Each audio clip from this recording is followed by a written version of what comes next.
ya journal ya peuple pona peuple mbote na bino bisika nyonso tubozwa mitika ete tofungula yango na ngambo ya chambre basi ya parlement pona kotalisa bino ndenge rapporteur ya Assemblée nationale Joseph Lembi asala ki restitution ya ba activité parlementaire ya mois de mars avant session ya septembre héritier mapindemi Benjamin Boulembi ba pesi bino ba détail les mao. Rapporteur ya Assemblée nationale Joseph Lembi Libula a restitué ba activité parlementaire ya session ya mois de mars pour la session ya septembre oyo ezali kobanda kalate. Honorable Joseph Lembi Libula a sali bongo état de lieu ya session ya mois de mars oyo ezali ko se prolonger pour na état de siège. Rapporteur Lembi a salaki 3 exercices boye mokolo ya vendredi 3 septembre na cabinet na ye ya Mosala na palais du peuple a salaki point de presse pour na ye exercice ya redevabilité oyo en vertu article 37 alinéa 1 ya règlement de l'intérieur ya Assemblée nationale oyo ezali kotalisa contexte ya session ya mois de mars. Honorable atalisi ke ezali suite ya déchéance ya ancien bureau ya requalification ya nouvelle majorité parlementaire pe ya session ordinaire ya mois de mars 2021 ndenge ebandaki ezalaki occasion moko ya malamu mpona contribution ya réorganisation ya ba commission permanente ya Assemblée nationale. Néanmoins ba effort esalemaki pour réaliser l'activité parlementaire. Dans la session oyo, Assemblée nationale a organisé 2 types d'activités parlementaires. L'activité non législative et l'activité législative. Pour la oyo etali non législative, il y a 4 activités importantes oyo ezalaki menées. 4 nango, validation ya pouvoir, réorganisation ya Assemblée nationale pe audition ya commission pe approbation ya plénière. Pour na oyo etali validation ya pouvoir, Assemblée nationale a validaki bongo 27 suppléants mobimba oyo ba remplaçaki ba titulaire na bango. Bo simba ke ba suppléant ya 25 députés oyo bazalaki frappé na incompatibilité pour na ba fonction na bango mususu oyo ba utai kozwa. Boye Joseph Lembi Libula alobelaki makambo ya ndenge na ndenge oyo esalemi na niveau ya ba commission parlementaire. Ba activité ebele esalemaki na cadre ya session oyo euti koleka na mois de mars. Ona ye atalisi ke ba proposition ya ba loi nyonso ezalaki déposé na bureau ya premier vice-président ezalaki enregistré pe transmise na bureau d'études ona yango nyonso ekozala bongo pris en considération selon procédure. Bureau d'études a transmettre yango na bureau ya Assemblée nationale oyo a poser ba annotation na ye avant ko transmettre yango na gouvernement pour na avis pe considération.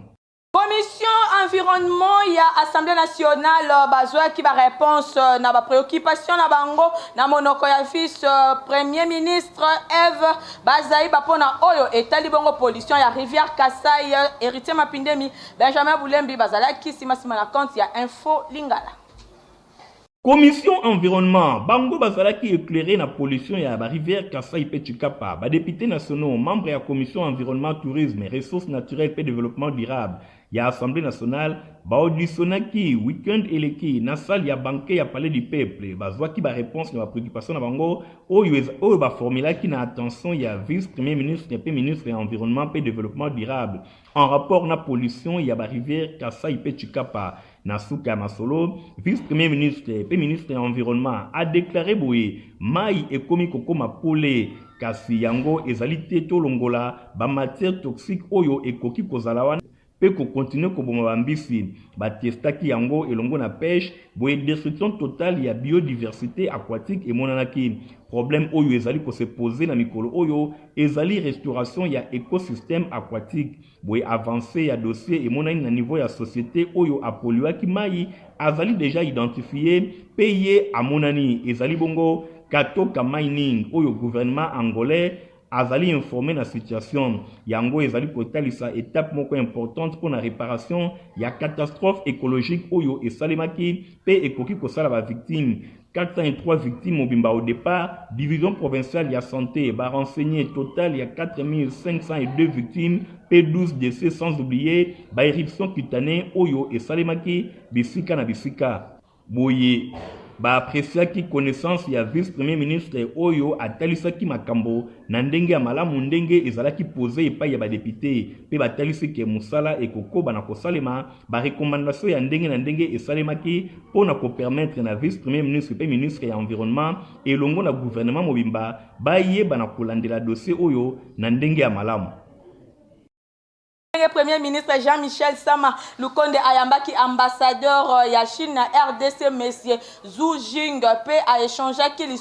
coordonnateur ya programme DDRCS Mwanamboka Tony Tambwe. Ba détail et le mona hérité Mapinel. Déploiement sur terrain, il y a programme DDRCS dans le centre d'échange entre Premier ministre et le coordonnateur Tommy Tambwe, chef du gouvernement Jean-Michel Sama Lukonde Kenge, et le Tommy Tambwe, basalaki état de lié na terme ya référence pour le déploiement idoine, il y a programme, il y a sensibilisation, il y a population sur le terrain, pour na oyo etali programme DDRCS, le programme oyo ezali kolobela désarmement, démobilisation, yango ezali ko relever mingi na communauté pe na stabilisation. Boy bakelelo ezaki séance de travail oyo Tony Tambwe ayaki kobeta masolo elongo na premier ministre pour na présenter rapport ya remise et reprise et pas ya chef ya gouvernement oyo azali en même temps vice-président ya comité ya pilotage balingi ko présenter feuille de route na bango pe ya préparation ya comité ya pilotage nde azalaki na sengo et pas wapi ayambami et pas ya premier ministre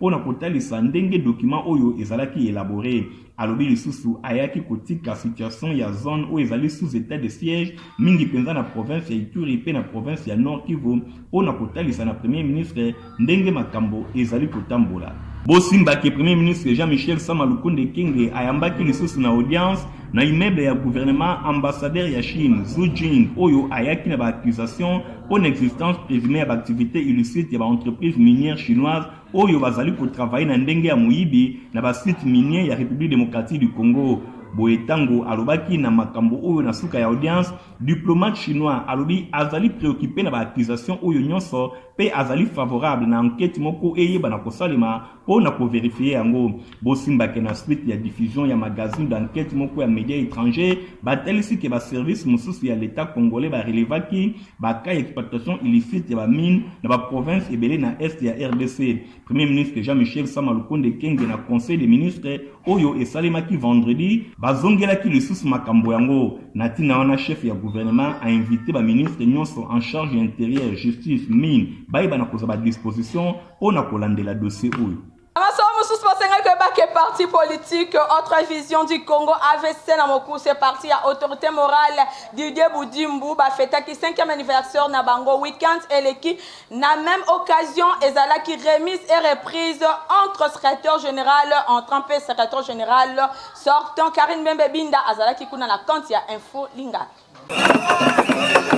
Esalemaki na siège ya parti na bango ezalaki nde parti politique autre vision du Congo AVC na mokuse ya autorité morale maître Didier Bidimbu ministre à hydrocarbures ba fêtaki 5e anniversaire na bango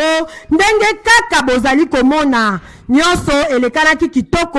po coïncidaki na remise et reprise entre secrétaire général sortant na entrant pe na même occasion ba inauguraki siège na bango na boulevard Triomphal. Pona etali remise et reprise nyonso elekanaki na présence ya secrétaire général adjoint pe ba cadre misusu ya parti. Secrétaire général sortant maître Claude Boba na entrant maître Magloire Kasongo ba salaki échange ya ba document pe nyonso elekanaki malamu. Donc ezalaki mobange na cérémonie oyo ezalaki haute en couleur et pa wapi na maloba na ye secrétaire général entrant maître Magloire Kasongo atalisaki ba objectif pe plan d'action na ye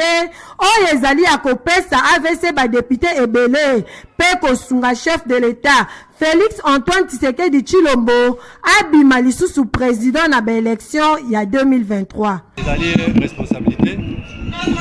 aussi au sérieux parce que défi eza munene liboso na biso défi ya kobunda pona ko permettre na parti na biso AVC et bana kopesa majorité ya munene na mokonzi ya mboka pona réélection na ye.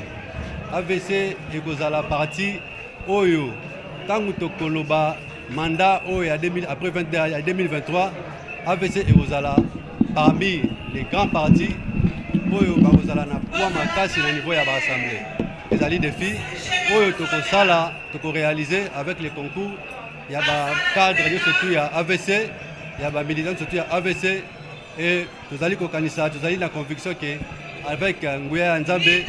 tokokoka kolonga esengo ezalaki makasi ndenge kaka bozali komona na bakadre pe bamilitant ya AVC parti cher ya maître Didier Bidimbu, ministre ya hydrocarbures Génie Blanc. Pour la même occasion, inauguraki siège na bango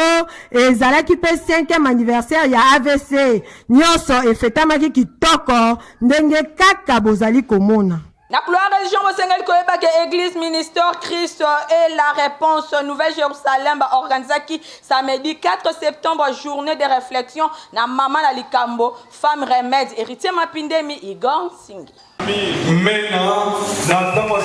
Journée à réflexion et les kaki kitoko na église ministère Christ et la réponse Nouvelle Jérusalem oyo ba organisaki yango mokolo ya samedi 4 septembre bosimbake journée de réflexion oyo thème na yango ezalaki femme remède na bokambemi ya apôtre Thierry Dionga oyo azwaki maloba pona journée ya réflexion pona kokanisa elongo na ba mama femme remède ezalaki thème moko ya motuya oyo ezalaki développé na ba oratrice ya ndenge na ndenge yemoko apôtre Thierry Dionga ateyaki likambo ya conscientisation prière d'ensemble réflexion pona ministère pe atalisaki makambu ebele oyo ba mama esengeli bayeba na kosala pamba te mama azali capable ya kosala eloko nyonso ba papa bazali kosala mama aza na pouvoir moko ya makasi pona kotelemisa mboka atangaki ndakisa ba mama ya ndenge na ndenge oyo basala kombo pe batelemaki atangaki mama Kimpavita mama Mwilu mama Anuarit mama Pasteur Ntumba Shaumba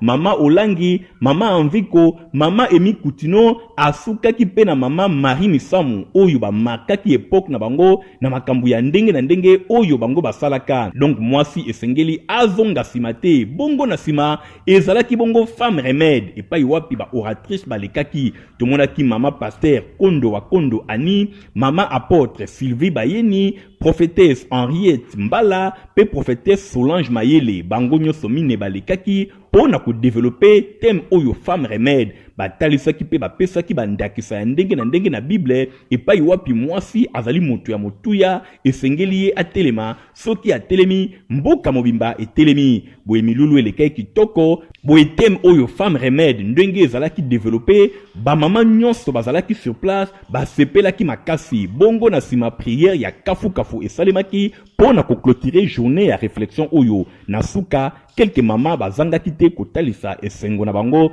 na micro ya Info Lingala. Et la musi penza ba mama po ezali milulu moko ba mama esengeli to lamuka na mokili mobimba po mama alali mingi alors esengeli turo yo mama nyonso to alamuka. Et aujourd'hui ba mama ba comprendre ba sens na bango na ba église na bandaku na ba société et sika nyonso to baza tozo telemisa ba mama que réellement ba femme baza ba femme remède, c'est-à-dire que de part il y a qui moi sinayo il faut y que tu as un apport, tu as quelque chose à apporter. En tout cas, je ne peux que remercier Nzambe ya papa Nabiso Thierry Dionga, journée oyo ezalaki journée moko penza kitoko,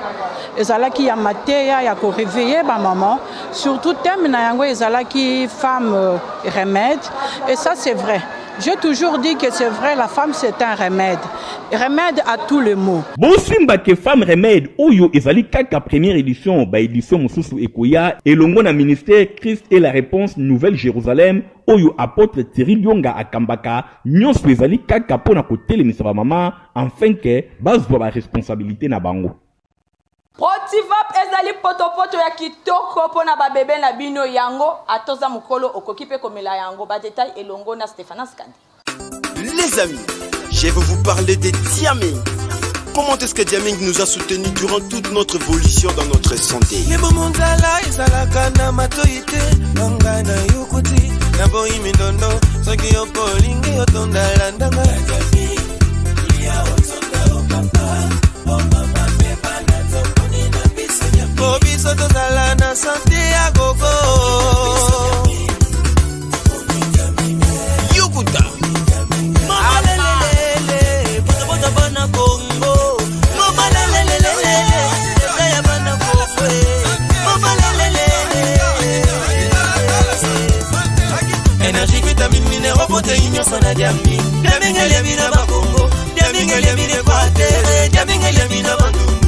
diaminge diamina kansai katanga diaminge na Congo c'est diaminge mama mama.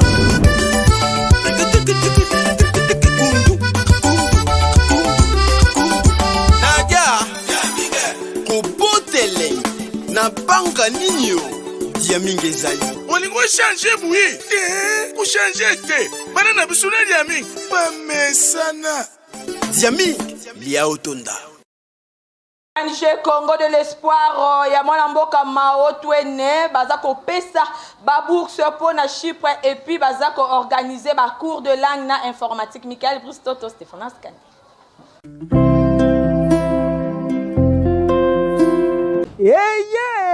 ONG de Congo de l'espoir ya mwana mboka le président Maotwene eye libino makambo ya bolinga kadi otuninga eza nini Congo de l'espoir ememe libino opportunité to libaku ya kokende kotenga na Chypre pour la nouvelle année académique 2021-2022 batie libino ba bourse d'études ya kaka na passeport na yo na ba bulletin ya 4e, 5e et 6e des humanités na 2 semaines ya pamba oyoki 2 semaines ya pamba ozwi visa na yo kitoko opesi Kinshasa na pipo biso ONG Congo de l'espoir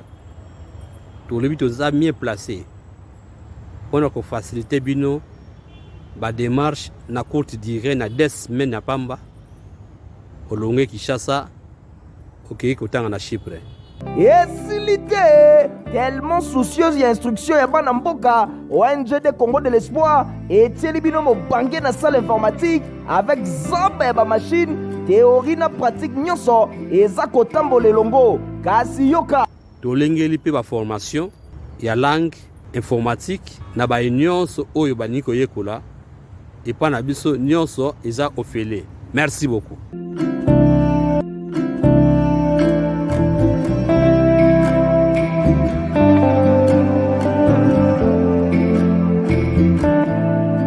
okanisi esili tin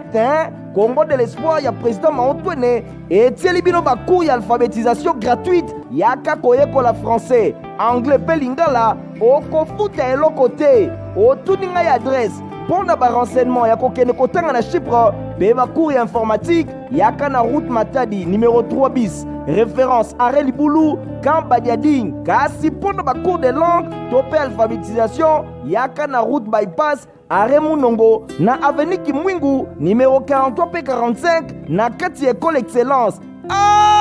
Congo de l'espoir président Maotwene balobi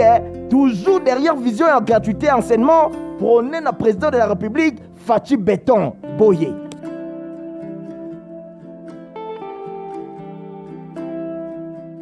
Dans quelques jours, tozo kota na saison de pluie, yo mutoza na problème ya basapat, boye binenge mbule bebi sara basapat, bo welisa déjà kuna na 7e limité et pas ya papa griffier azo teka basapat ya qualité hérité mapindemi iganse.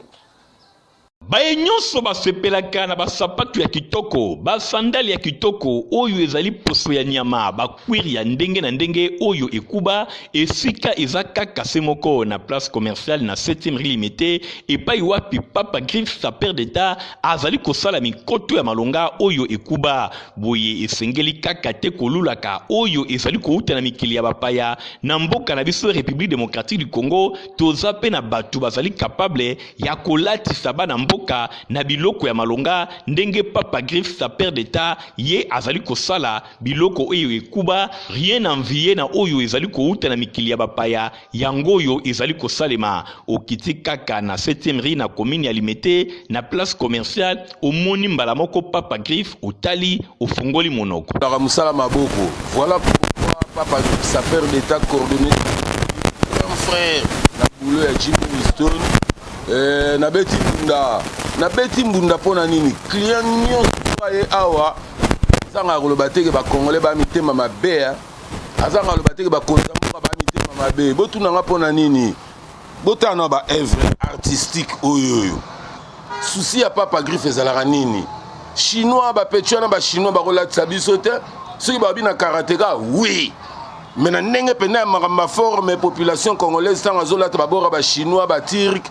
et ça la mawa trop même na bawara mais souci ezali population là ta vrai mais ba autorité mboka bazo comprendre te ezosala souci ya trop.